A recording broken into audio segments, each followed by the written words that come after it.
Mary and Patricia, two adventurous teens, always sought excitement in their mundane lives. One stormy evening, they decided to explore the abandoned basement of their old college, an eerie place rumored to be haunted. As they descended the creaky stairs, the oppressive darkness weighed on their nerves. A faint glow from Patricia's flashlight barely illuminated the suffocating gloom. The air grew thick with the scent of dust and decay, sending shivers down their spines. "Are you sure we should be down here?" Mary whispered, her voice trembling with uncertainty. Patricia flashed a confident grin.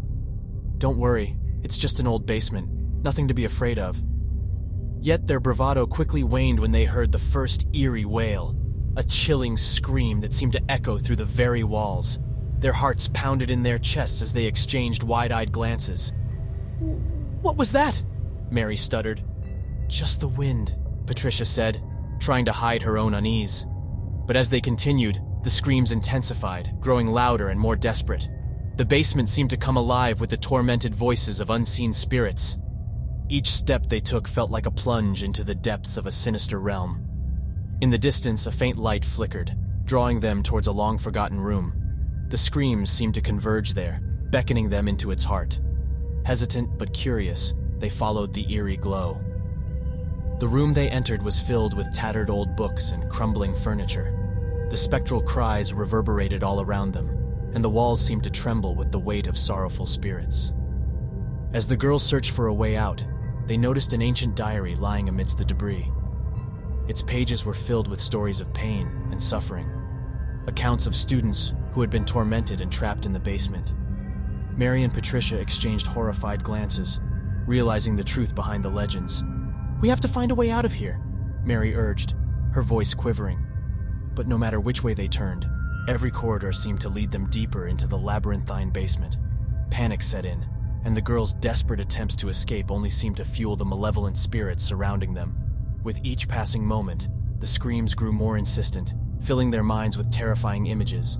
The spirits taunted them, playing on their deepest fears and insecurities. Shadows danced in the periphery of their vision, and eerie whispers whispered dark secrets into their ears. "We shouldn't have come here," Patricia muttered, her bravado shattered.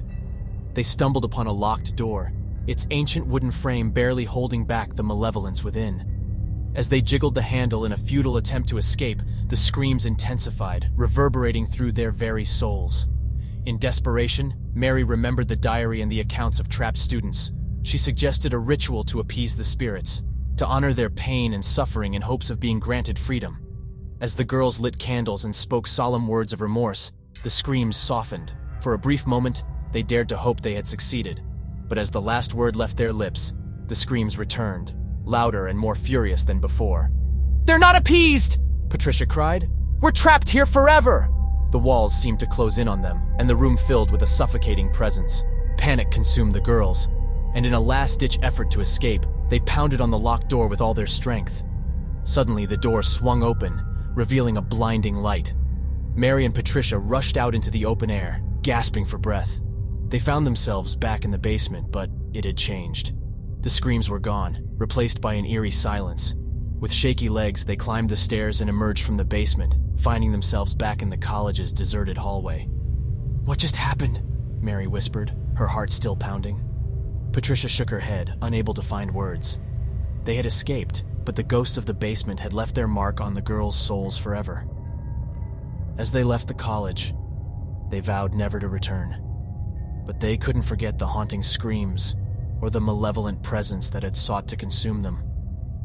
To this day, Mary and Patricia refuse to speak of what they experienced in the old college basement.